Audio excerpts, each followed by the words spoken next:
오늘은 홍콩 여행을 위한 짐 싸기를 좀 같이 해보려고 하는데요. 근데 사실 홍콩을 이제 갈 거는 아니고 최근에 홍콩을 갔다가 왔어요. 그래서 그때 이제 제가 정말 실질적으로 썼던 것들, 필요했던 것들, 그리고 가져갔으면 더 좋았겠다 생각했던 것들을 조금 모아서 같이 다시 짐 싸는 과정을 찍어보려고 합니다. 이렇게 제가 갔다 와서 짐 싸는 영상을 찍는 이유는 이번에 사실 홍콩 여행을 준비할 때 숙소랑 비행기도 출발 거의 3, 4일 전에 예약하기도 했고 워낙 아무것도 안 알아보고 갔다 와서 그런지 되게 만족도가 낮았거든요. 제가 여행을 정말 좋아하는데 당분간은 여행을 안 가도 되겠다 싶었고 앞으로 살면서 홍콩은 2번 안 가도 되겠다. 약간 이런 식으로 여행이 결론이 나버려서 그 이후에 한 60% 정도는 저의 준비 미숙에 있지 않았을까 합니다. 그래서 앞으로 홍콩 가시는 여러분들은 저의 실패 사례를 딛고 조금 더 즐거운 여행을 하셨으면 좋겠네요. 그럼 시작해보겠습니다. 제일 먼저 여행의 가장 중요한 캐리어는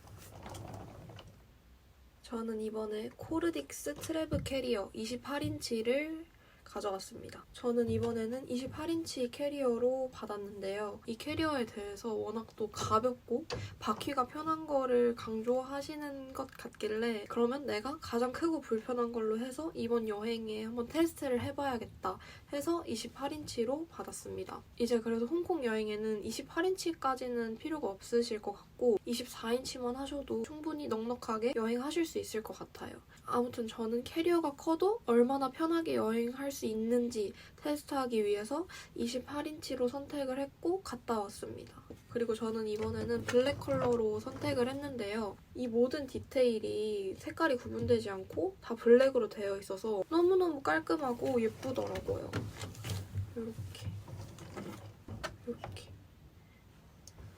이렇게 아직 홍콩에 다녀온 택도 안 뗐습니다. 그래서 아무튼 캐리어 사용 결과에 대해서 결론부터 말씀을 드리면 사실 이번 홍콩 여행에 정말 내 인생에 막 아꼈다 싶을 정도로 악재들이 정말 많이 발생을 했는데 그 악재들 속에서 이렇게 커다랗지만 하나도 거슬리는 점 없이 왔다 갔다는 정말 편하게 해줘서 저의 최애 캐리어로 등극을 했습니다.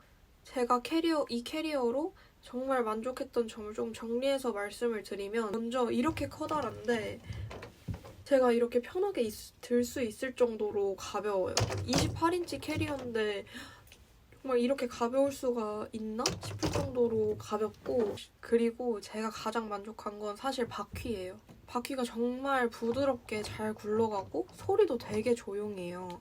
근데 이게 보니까 캐리어 바퀴계 명품인 히노모토 휠을 사용하셨다고 하더라고요. 근데 이건 사실 저는 여행 갔다 와서 알았고 제가 이 바퀴가 좋다고 정말 체감을 했던 건 제가 미국에 있을 때 워싱턴 DC에서 시작해서 이렇게 돌아서 라스베가스까지 여행을 할 때 30인치 캐리어를 가지고 다녔었어요. 근데 그때 워낙 많이 돌아다니기도 했고 엄청나게 무겁게 들고 다녀서 그랬기도 했겠지만 그때 이제 워싱턴에서 뉴욕 갔다가 뉴욕에서 보스턴으로 갔을 때 보스턴 그 버스 정류장에서 내려서 숙소를 가는 길에 잠깐 한 1분 정도 흙길을 갔었어야 됐거든요.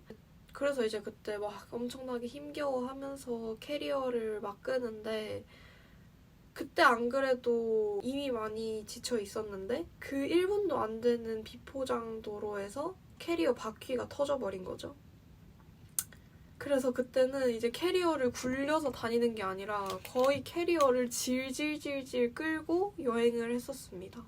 아마 그때 캐리어 때문에 너무 힘들었던 기억 때문에 그 다음 여행을 다닐 때부터는 여행 갈 때 짐은 무조건 가볍고 편하게가 제 머릿속에 좀 깊게 박힌 것 같아요. 근데 이번 홍콩 여행에서 사실 이 캐리어가 혹사당할 일이 굉장히 많았어요. 왜냐하면 처음 공항에 갈 때부터 저는 지하철 파업 때문에 엄청나게 뛰어서 갔어야 했고 홍콩에 내리자마자도 비가 와서 한 손에는 우산을 들고 한 손에는 캐리어를 끌어야 해서 엄청나게 캐리어를 그냥 막 굴렸거든요. 또 홍콩의 인도는 한국만큼 매끄럽지가 않아요. 엄청나게 굴곡도 많고 인도도 좁고 이래서 캐리어가 계속 울퉁불퉁 이렇게 갈 수밖에 없는 상황이었고 심지어 마지막 날 공항에 갈 때는 그날이 정말 최악이었는데 이 캐리어를 들고 제가 거의 20분 정도를 막 뛰어다녔었습니다. 그 과정에서 제가 막 급해 죽겠으니까 정말 이 캐리어가 망가지든 말든 신경을 안 쓰고 그냥 막 굴리면서 다녔습니다. 근데 그 모든 제가 급하고 캐리어를 막 폭사시키는 상황에서도 이 바퀴가 망가지지 않고 정말 끝까지 멀쩡하고 아주 부드럽고 편하게 버텨줬습니다. 그러고서 이제 영상을 찍으려고 이 캐리어에 대한 소개를 한번 다시 읽어보니 휠게 명품을 사용하셨다고 하니 저의 그 모든 과정이 납득이 되었습니다. 그리고 세 번째로는 그 혹사시킨 모든 상황과 또 연결돼서 말씀드리는 부분인데 그렇게 비도 맞고 막 던지고 막 이랬어도 정말 너무너무 깔끔하게 유지가 됐습니다. 물론 색깔이 주는 깔끔함도 있겠지만 그 모든 혹사 상황에서도 이렇게 깔끔하게 유지가 되니까 더욱더 애착이 간 것 같아요. 내부를 좀 보여드리면 이렇게 잠그는 것도 3개나 있어서 훨씬 안정적이고요. 자물쇠도 TSA 자물쇠라는 게 있대요. 근데 이게 뭐냐면 여기 잘 보시면 열쇠 구멍이 있는데 이제 미국 여행할 때 가끔 캐리어를 보안 검사를 한대요. 그때 이제 미국 보안관이 캐리어에 대한 마스터키를 갖고 있어서 캐리어에 대한 별도의 파손 없이 그냥 이렇게 간단하게 열쇠만 열어서 캐리어를 연다고 합니다. 그래서 TSA 자물쇠가 중요한 거래요. 아무튼 내부를 보면 아주 깔끔하고 넓은 캐리어입니다. 여기 코르딕스라고 되어 있고 저는 겉에 블랙 컬러랑 안에도 깔끔하게 블랙으로 이어져서 정말 너무 좋았어요. 그리고 여기에 이렇게 별도로 분리되는 포켓이 있는데요. 일체형으로 달려있는 게 아니라 짐을 다 넣고 여기에 이렇게 고정을 하는 거예요. 그래서 이 포켓이 필요하신 분은 달고 필요 없을 때는 빼고 반대쪽에는 이렇게 달려있어요. 그리고 코르딕스에서 캐리어를 샀을 때 또 다른 좋은 점은 다른 캐리어 브랜드들은 무상 AS 기간이 10년 정도 돼요. 근데 그마저도 보통은 여러 조건들이 안 맞춰져서 유상수리인 경우가 대부분인데 코르딕스는 무상 AS 기간이 12년이고 그 조건을 상술로서만 걸지는 않고 정말 정직하게 무상 AS 해주는 브랜드입니다. 그리고 캐리어를 사면 더스트백과 방수팩을 또 같이 줍니다. 근데 저는 이 캐리어가 색깔 때문인가? 왜 이렇게 가장 애착이 가는지 모르겠어요. 정말 너무 깔끔하니까 마음이 정말 편합니다. 고생을 너무 함께 같이 해서 그런가? 그래서 아무튼 제가 이 캐리어에다가 짐을 한번 싸보겠습니다. 먼저 홍콩 여행의 가장 중요한 어댑터입니다. 저는 홍콩은 또 110V도 아니고 220V도 아닌 거를 쓴다는 거를 사실 여행 전날 알아서 쿠팡으로 급하게 시켰는데요. 이건 이제 3가지 버전이 다 되는 전압기고 그래서 이렇게 생겼어요. 여기서 이제 UK라는 거를 이렇게 꺼내면 이렇게 튀어나오고 이렇게 밑으로 하나 더 뺄 수가 있습니다. 그래서 이거를 꽂고 여기에다가 이제 원하는 전자제품을 꽂아서 사용하는 방식인데요. 저는 이거를 2개 가져가시거나 멀티탭을 같이 가져가시는 걸 추천드립니다. 왜냐면 저는 이거 하나만 아무 생각 없이 가져갔다가 좀 불편했어요. 물론 여기에 USB 포트도 있고 여기에 꽂아서 사용할 수도 있지만 여기 이렇게 220V로 꽂는 거는 하나밖에 없어서 고데기랑 드라이기를 한 번에 쓴다거나 이럴 때 좀 불편하더라고요. 그리고 전자기기를 말씀드린 김에 또 말씀드리면 보조 배터리는 당연히 챙겨갔는데요.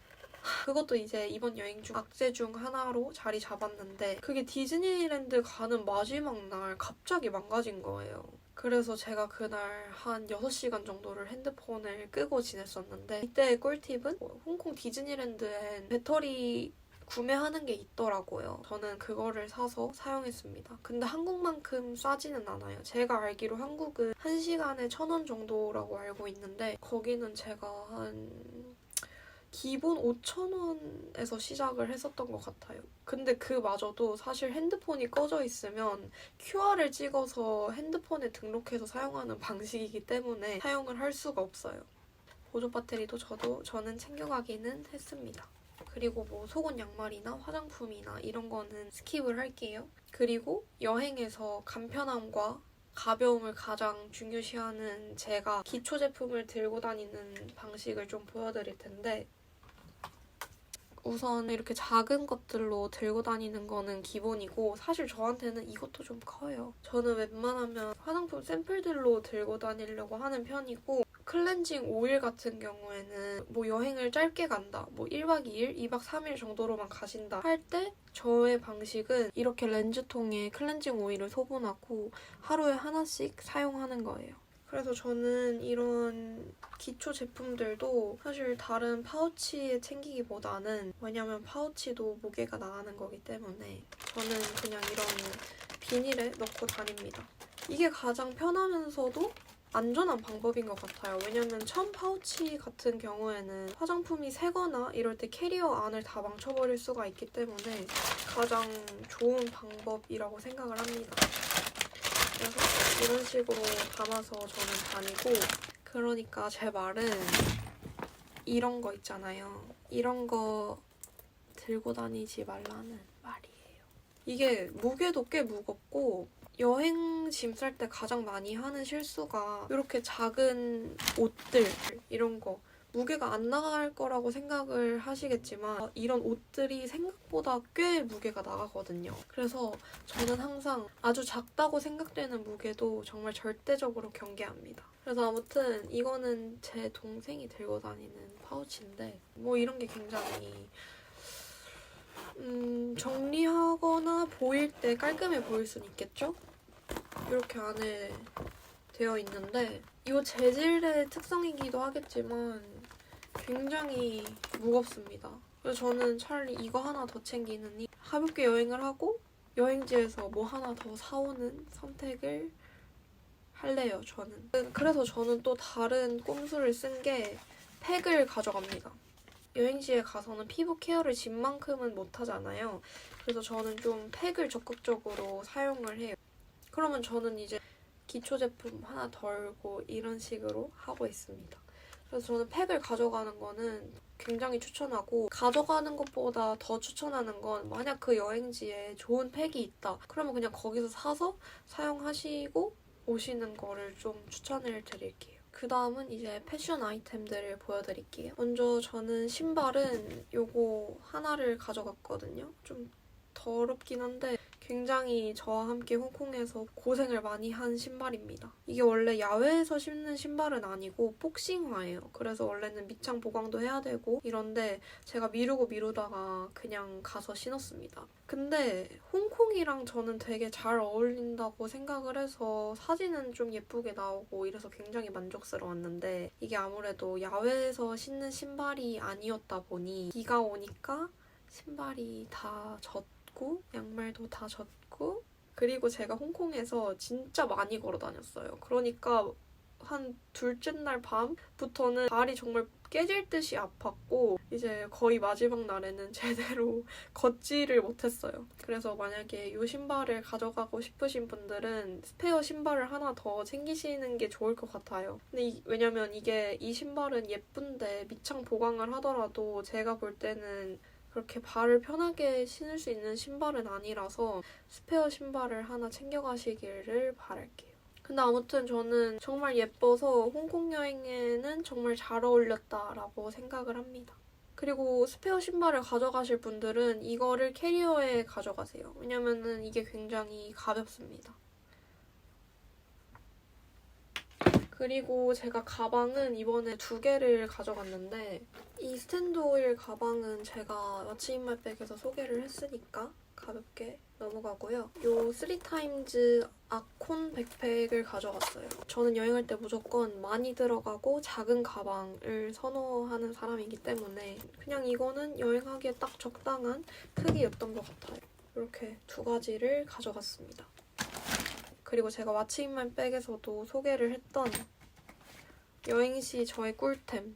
지금 홍콩 갔다 와서 정리를 안 해서 정말 제가 들고 다닌 날 것 그대로 들어있는데 저는 이렇게 여권, 탑승권은 아니지만 탑승권, 그리고 현금도 여기 넣어서 다니고 카드도 이렇게 그런 여행시에 꼭 필요한 자료들을 여기에 다 넣어서 다닙니다. 카드는 제가 이번에 가져간 카드를 보여드리면 가장 중요한 트래블 카드들이고요. 이번 홍콩 여행에서는 사실 카드 결제보다는 거의 다 현금 결제를 했는데 그 ATM 수수료 무료라는 메리트 때문에 이 2카드를 가져갔고 이거를 메인으로 사용했고 이거는 혹시 잃어버릴 상황에 대비해서 가져간 트래블 월렛 카드입니다. 그리고 혹시 몰라서 신한은행 보안카드도 가져갔고요. 이거는 이제 홍콩 여행의 교통카드인 옥토퍼스 카드입니다.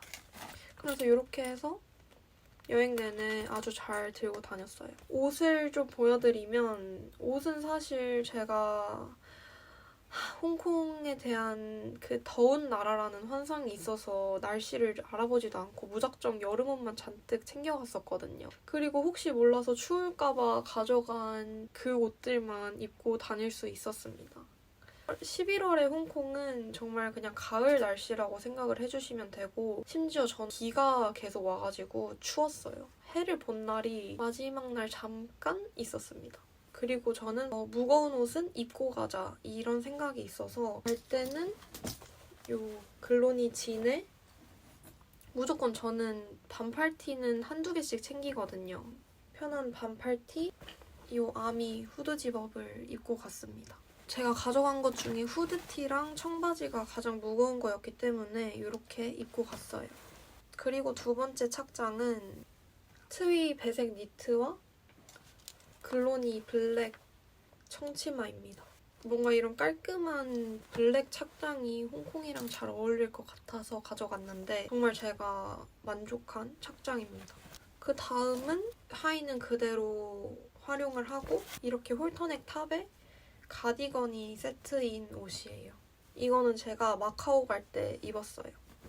그리고 마지막으로는 글로니 스커트와 이렇게 발레리나 티입니다. 그래서 이렇게 하얗게 또 하나 입어줬습니다. 근데 여러분 아셔야 될 거는 이렇게만 입으면 굉장히 추워요. 그래서 이 정도의 자켓은 꼭 챙기시는 거를 추천드립니다. 랭앤루 제품이고 딱 그때 홍콩에 적당한 두께감이었던 것 같아요. 그냥 이렇게. 색감도 차분하니 예쁘고 이 겉옷만 챙기더라도 사진 찍을 때만 벗으면 되니까 이 정도 두께감의 자켓은 하나 챙기시는 걸 추천드려요. 너무 추울 경우를 대비해서. 그래서 이렇게 저의 홍콩 짐 싸기 영상을 마무리하겠습니다. 감사합니다.